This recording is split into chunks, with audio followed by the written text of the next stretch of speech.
Next, we will look at the confidence interval for the estimators. Remember, the sampling distribution, the confidence interval was derived from the sampling distribution of the estimator. And the sampling distribution was normal, and which is true in this case.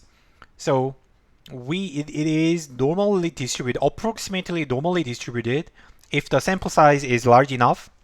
And then the mean is the true value, which is unknown. This is the true parameter we would like to estimate. And the variance is standard error squared, but we could calculate the standard error.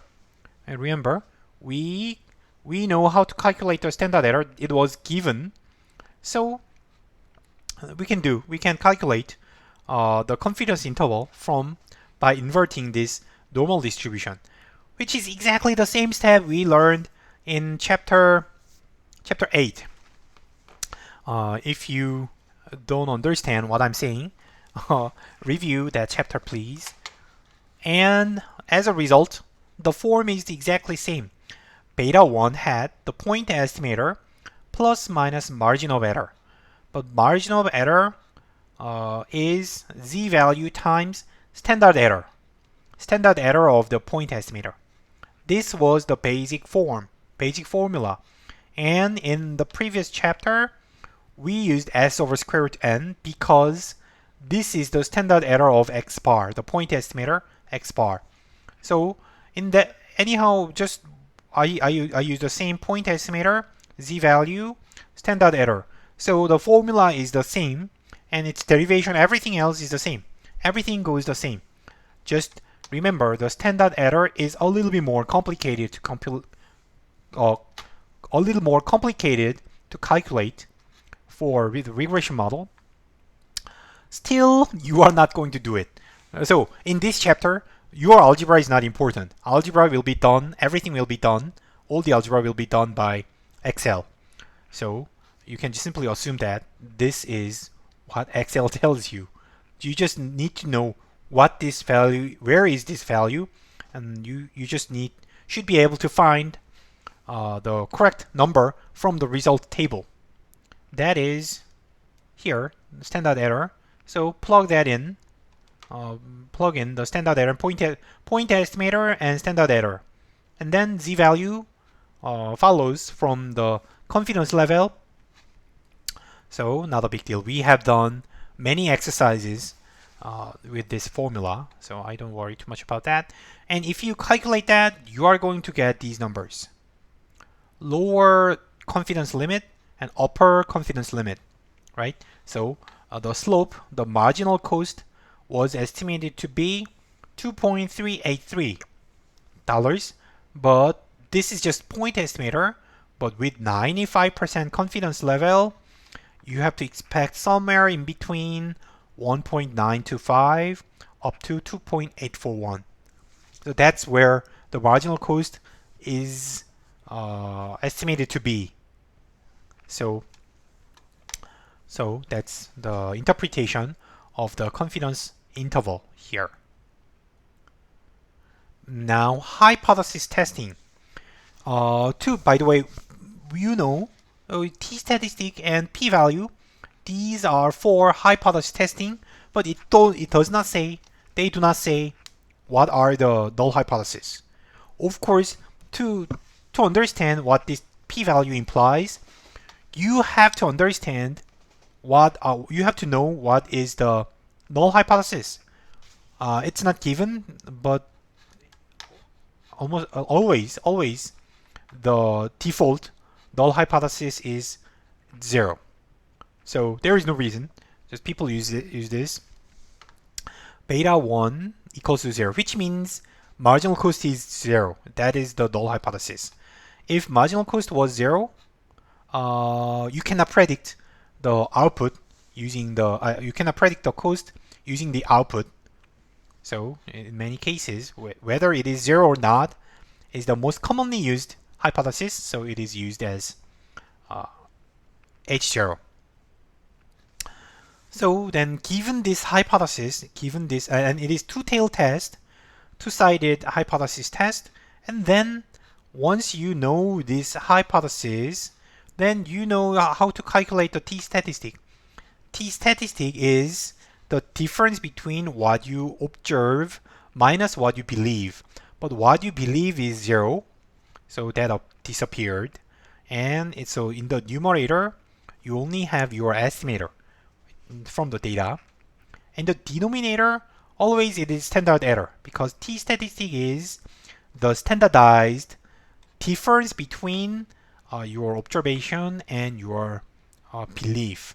So denominator is the standard error of this estimator. Compare t-statistic. Remember, your estimator, what you observe minus what you believe, divided by the standard error of your estimator, x bar, right? Exactly same idea. Just mu 0 was replaced by 0 because that is the hypothesis we are dealing with. And point estimator, beta 1 hat, and standard error, same standard error in the denominator, right? And as I said, standard error is calculated by Excel, so you don't need to worry about how it looks like. In the previous chapters, I just asked you to calculate them, even if it's simple enough. But now you don't need to calculate this by yourself. And then once you obtain the p-value, t-statistic, the p-value is calculated in the same way as a typical two-sided test. So outside, a left tail of the t from the t and right tail from the t.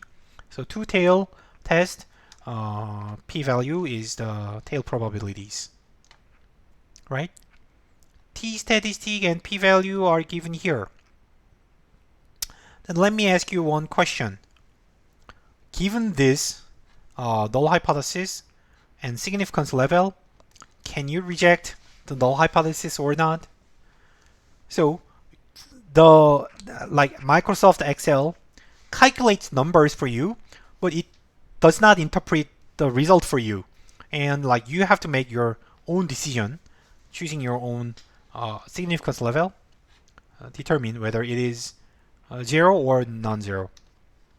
3, 2, 1. So the answer is yes, you have to reject.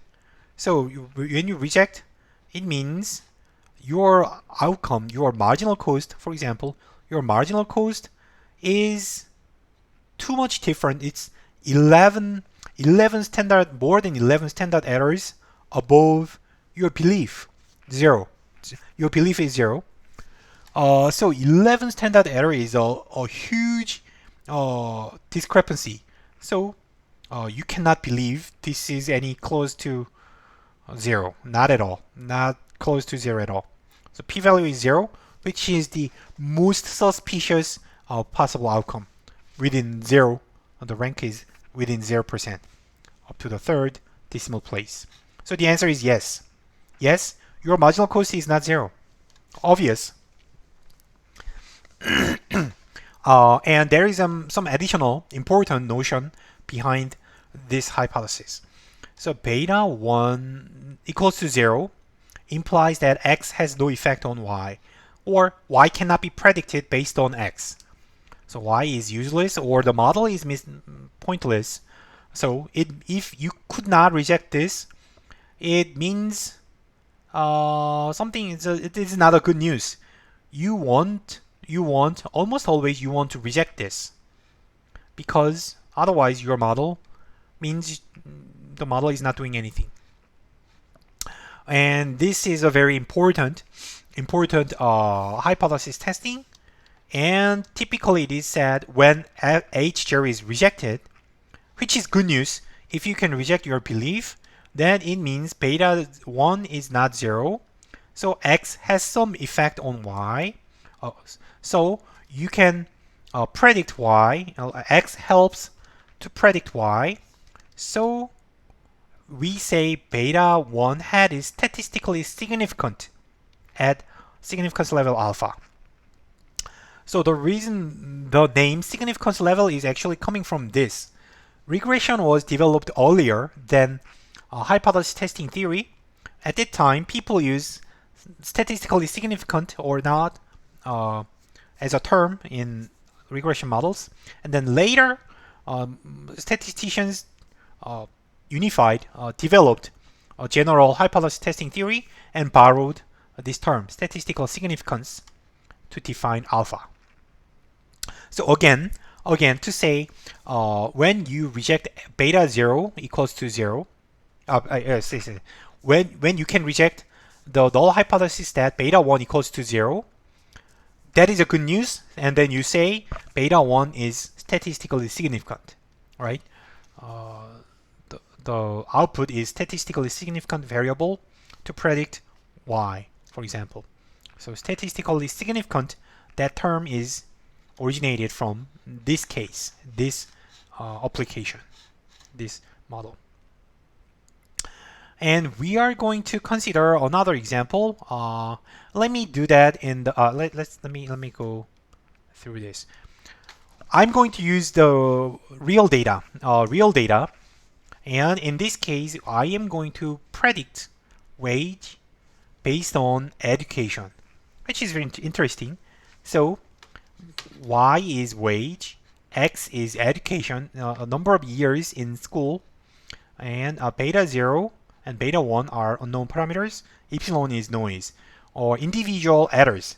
Someone can be lucky or is smarter than the typical education group. And beta 1 captures the returns to education. In many cases, in labor economics especially, beta 1, the returns to education, is one of the most studied example applications in labor economics, and one of the most widely used example in econometrics, in economic statistics. So beta 1 has been of great interest traditionally in labor economics. And beta 0 is the expected wage when x is 0, right? But of course, is there anyone who get 0 years of education? I guess nearly no one would have 0 years of education these days. So beta 0 itself doesn't mean a lot. It's just theoretically you have to know this, but it doesn't mean anything. And I'm going to use data set from National Longitudinal Survey in 1997. I have used this example, like this data set, in chapter 1, and I'm using this again. And the number of observations is 2,200, more than 2,200. So I will stop this video here, and I will show you the implementation in the next video, and we'll consider more exercises based on this actual example. I'll see you in the next video. Bye.